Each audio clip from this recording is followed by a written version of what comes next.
kami bincangkan adalah mengenai luka yang amat dalam pada bahagian kaki kanan seekor kuda betina berpunca daripada tusukan pagar ketika kuda ini dibebaskan untuk berlari dan meragut rumput di ladang yang luas. Kaedah perolehan ilmu dalam isu semasa yang dikaji adalah dengan menggunakan teori kebenaran pragmatik. Teori ini mengatakan bahawa sesuatu idea harus dipraktikkan terlebih dahulu secara objektif untuk mengesahkan kebenaran sesuatu idea. Hal ini dilaksanakan melalui kajian saintifik, dan jika kajian itu menghasilkan sesuatu yang diramalkan oleh teori, maka teori itu dianggap benar berikutan keputusannya yang positif. Dengan menggunakan teori daripada eksperimen tersebut, sesuatu teknologi dapat dibentuk dan dihasilkan untuk penyelesaian masalah yang lebih kompleks. Seperti dalam pembincangan isu kita ini, luka dalam yang dihadapi oleh kuda ini pernah berlaku terhadap kuda-kuda lain atas punca yang sama, dan luka juga pernah berlaku pada manusia. Kaitan yang di sini adalah konsep rawatan luka iaitu cycloid vibration therapy CVT yang digunakan ke atas kuda memegang konsep yang sama seperti vibrotherapy VT yang digunakan ke atas manusia. Penciptaan kaedah VT ini diasaskan pada pertengahan abad ke-19 oleh pakar saraf Perancis Jean-Martin Charcot yang telah mencipta sebuah vibration chair untuk merawat penyakit Parkinson. Sejak itu, vibroterapi berkembang sehingga menjadi peranti perubatan pertama di dunia iaitu Vibert Plus yang diperkenalkan oleh Vibert Company pada tahun 2016. Mekanisme kaedah VT yang menggunakan getaran melalui oscillatory wave ini dikatakan mampu memperbaiki aliran darah, melegakan kesakitan dan sebagainya. Hal ini juga dapat dilihat sama seperti dalam sebuah kajian yang dilakukan oleh Thomas Hunt pada tahun 1988, di mana beliau menjumpai peningkatan dalam penghantaran oksigen dan nutrien ke kawasan luka untuk menggalakkan proses penyembuhan dan pembaikan pulih sel melalui kaedah CVT. Bukan itu sahaja, peningkatan yang berlaku dalam aliran darah dan limfa melalui CVT membantu menyingkirkan lebihan sel debris dan bahan buangan daripada kawasan yang terjejas supaya tidak berlakunya jangkitan kuman yang parah. Isu ini berada di dalam aliran empiricism, iaitu salah satu cabang aliran pemikiran falsafah dalam teori epistemologi. Teori ini menyatakan bahawa penggunaan kelima-lima deria adalah sumber ilmu pengetahuan yang sahih. Ilmu yang diterbitkan melalui cara ini disahkan dan diyakini melalui pengalaman yang deria kita hadapi. Berdasarkan isu yang kami bentangkan ini, mata iaitu organ bagi deria penglihatan merupakan peranan utama dalam penelitian masalah sekaligus digunakan untuk menyelesaikan isu yang dihadapi oleh kuda tersebut. Maka, tanpa melihat kewujudan luka yang amat dalam itu, kita tidak akan tahu akan kesakitan yang dialami oleh kuda ini. Komunikasi dan tanggungjawab sosial.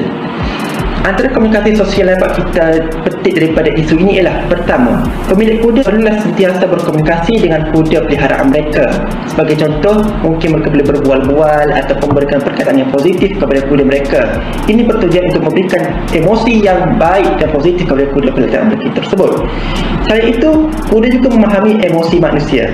Jadi, sekiranya tuan kuda itu berasa stres, maka kuda itu dapat merasai perasaan tersebut, dan begitu juga jika keadaan sebaliknya berlaku. Antara tanggungjawab sosial yang perlu kita amalkan terhadap haiwan ternakan peliharaan kita ialah: pertama, kita perlu menyediakan tempat tinggal yang selamat dan selesa kepada haiwan peliharaan kita itu.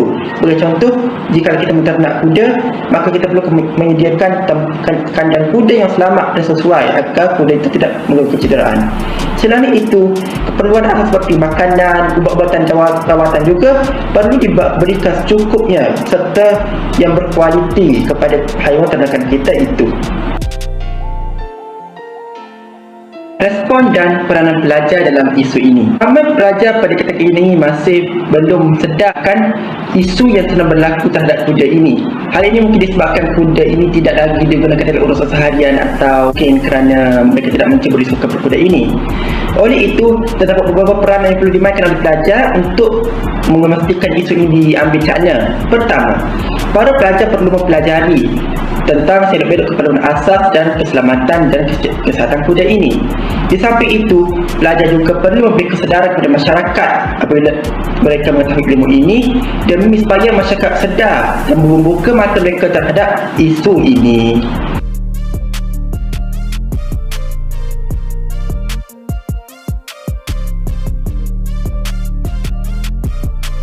Cabaran yang dihadapi dalam menangani isu ini adalah luka yang terlalu besar itu membuatkan mustahil bagi para doktor untuk menjahitnya. Jadi, luka itu terdedah kepada bakteria dan benda asing yang berada di udara sekeliling. Hal ini akan membawa kepada jangkitan kuman maupun kehilangan darah dalam jumlah yang banyak. Falasi yang terdapat dalam isu ini adalah kesilapan memahami hubungan sebab dan akibat. Pemilik kuda akan berkomunikasi dengan kuda untuk menguatkan otot belakang kerana otot ini perlu menanggung berat penumpang. Hal ini adalah salah kerana otot belakang tidak sepatutnya mempunyai banyak kaitan dengan membawa berat penunggang. Artikel ini terdapat dalam Horse Magazine. Falasi pemesongan. Pemakaian top line pada kuda akan dapat menunjukkan kepada kita kuda itu terlatih dengan betul. Pentafsiran ini adalah salah kerana pemakaian top line dapat merosakkan kulit kuda.